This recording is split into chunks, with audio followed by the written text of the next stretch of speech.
Mana mo'jiza. Kecha kıymamış yorumimizda. Ana. Boş yorug' doğruydi bu bacham. Endi so'raysizmi? Nima doğruydi? Odam yoshartirayotgan to'g'ri bu. Dadam. Ya. G'ayba aka, otam o'ldi. Kim bu?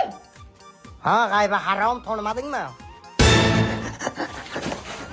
Nima berding buningga? Tabletka yoshartirayotgan ichib yubordilar. Sen sakalt bo'qimga yeysan, menga yoqibdi. Fi, dada, nima bana tishingizni ishtonizgan? Noxos, o'ylabsanlarmi? Ana zo'r narsa. Dada. Yig'ina o'zingni 3 ga kirding. 53 ga kirding, Bitta zakonni qilib emassan, qorni ochqonlik-ku. Bitta urchatqinlar. Bacham qaysan qat. Jonim apam. Jonim bolam o'zimni. Kimni bolasiz? Sizni balayizmi?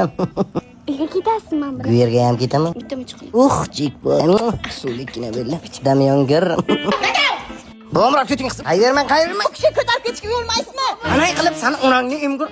Hay kechiring, men qiydan bilay dada. O'sha kuni o'zi uxlab qolishim kerak edi. Sen harom. Ya shuncha dialog qilishga qilinglar, o'ynab ketishga balo bo'lma. Bo'mroq, poza. Egil. Qo'paring dada. Yo baba, rum. Мои кайф заработан потом и кровью.